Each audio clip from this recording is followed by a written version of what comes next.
Hello बच्चों, इस video में मैं बात करने वाला हूँ उन स्टूडेंट्स के साथ जिनका रिजल्ट आया सीबीएसई 2025 का, लेकिन वो उनके फेवर में नहीं था। या तो आपको लगता है कि किसी पर्टिकुलर सब्जेक्ट में आपके मार्क्स थोड़े से कम रह गए हैं, खासकर थ्योरेटिकल सब्जेक्ट में, या फिर ओवरऑल ही आपको लगता है कि मेरे मार्क्स काफ़ी ज़्यादा कम आए हैं और अब मैं रीवैल्यूएशन करने का सोच रहा हूँ। तो मैं आपको बता देता हूँ वीडियो के अंदर कि किस तरह से आपका प्रोसेस रहने वाला है। सबसे पहली चीज़ तो अभी पैनिक करने की बिल्कुल भी ज़रूरत नहीं है। आज रिजल्ट आया है, अभी हमारे पास टाइम है सारा प्रोसेस समझने के लिए, सारे प्रोसेस के लिए अप्लाई करने के लिए, क्योंकि सारी ऑनलाइन प्रक्रिया रहने वाली है। तो एक बेसिक फ्रेमवर्क मैं आपको इस वीडियो में बता देता हूँ। हालांकि पिछले साल के मुकाबले इस साल थोड़ा सा चेंज आया है, वो भी बताऊँगा कि क्या चेंज है। सबसे पहले तो देखो प्यारे बच्चों, जो आपकी ये रीचेकिंग की प्रक्रिया होती है उसमें पहले पिछले साल तक 3 स्टेजेस होती थी।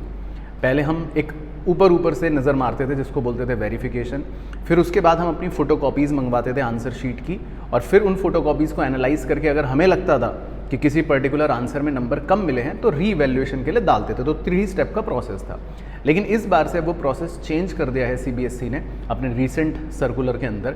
अब ये बिल्कुल सिंपल कर दिया है। अब आप सबसे पहले अपनी फ़ोटोकॉपी मंगवा सकते हैं आंसर शीट की, यानी कि आप अपनी आंसर शीट को सबसे पहले मंगवा सकते हैं। अब आंसर शीट मंगवाने के बाद आपको सबसे पहले उसमें क्या देखना है कि भाई मेरा सारा जो टोटल है वो ठीक काउंट हुआ कि नहीं। दूसरा आपको देखना है कि कोई भी आपका क्वेश्चन अनइवैल्यूएटेड तो नहीं रहा, ऐसा तो नहीं है कि कोई क्वेश्चन आपका चेक ही ना हुआ हो। और तीसरा आपको बस एक बेसिक टैली करना है कि सब कुछ सही है या नहीं है। और अगर कोई क्वेश्चन आपका छूट गया, इवैल्यूएट नहीं हुआ, तो फिर आप उसको रीवैल्यूएशन के लिए डाल सकते हो, या फिर आपको लगता है कि किसी पर्टिकुलर क्वेश्चन में आपको कम मार्क्स मिले हैं तो उसको आप रीवैल्यूएशन के लिए डाल सकते हो। तो बेसिकली 2 स्टेप प्रोसेस रहने वाला है, जिसके लिए आपको अभी टाइम मिलेगा। जनरली 1 हफ्ते से 10 दिन का समय मिलता है रिजल्ट आने के बाद। तो अभी पैनिक मत करना, आज का दिन है, कल तक लिंक्स आ जाएंगे सारे के सारे, तो आप आराम से ऑनलाइन इसको अप्लाई कर पाओगे। अब देखो, सबसे पहले इसमें 2-3 इंपॉर्टेंट बातों का बस आप ध्यान रखना। फोटोकॉपी ऑब्टेन करने के लिए अपनी आंसर शीट की आपको ऑनलाइन सबमिट करनी पड़ती है एक एप्लीकेशन, जिसका लिंक भी अभी जनरेट हो जाएगा, आराम से आप कर सकते हो, जिसमें टेंटेटिवली फ़ीस 500 या 700 रुपये के आसपास की रहती है। अब जब आप अप्लाई करते हो तो आपको फ़ोटोकॉपी मिलेगी, जिसको आप देखें, चेक करें, टोटलिंग चेक करें, कोई आंसर अनचेक तो नहीं रह गया, ये ज़रूर देखना है। और फिर इवैल्यूएट करना है कि कौन से क्वेश्चन में आपको लगता है कि मुझे कम नंबर अलॉट हुए हैं। अब उसके बाद जब आप रीवैल्यूएशन के लिए अप्लाई करोगे तो वो एक अलग प्रोसेस रहता है, यानी कि उसके लिए और आगे की डेडलाइन मिलती है, टाइमलाइन मिलता है अगेन। तो जनरली हफ्ते 10 दिन का ये टाइम दिया जाता है दोनों की प्रोसेस को कंप्लीट करने में। तो अभी आपके पास टाइम रहेगा। जब आप रीवैल्यूएशन के लिए डालोगे तो उसमें कुछ लिमिट्स रहती हैं। जनरली आप 10 से ज़्यादा क्वेश्चन एक सब्जेक्ट में नहीं रीवैल्यूएट करवा सकते।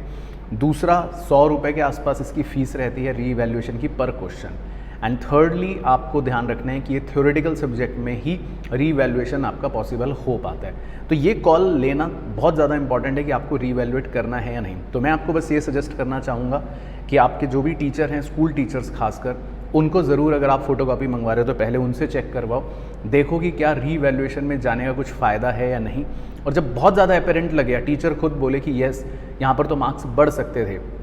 कई बार तो ऐसा भी होता है कि आपके टोटलिंग में मिस्टेक होती है और टोटलिंग से ही मार्क्स बढ़ के आ जाते हैं, तो आपको सेकंड स्टेप तक जाने की ज़रूरत नहीं पड़ेगी।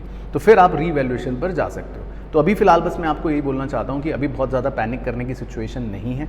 अभी हमारे पास हफ्ता 10 दिन का टाइम मिलेगा स्टेप 1 के लिए, उसके बाद हफ्ते भर का टाइम मिलेगा स्टेप 2 के लिए।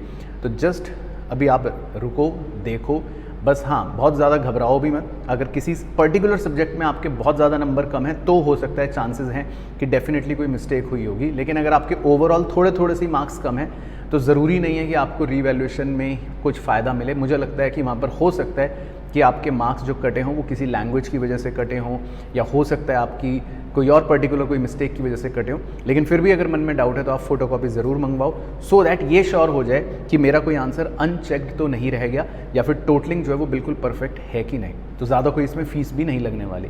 तो आई होप आपको इस वीडियो से पता चल गया होगा कि क्या स्टेप रहने वाला है।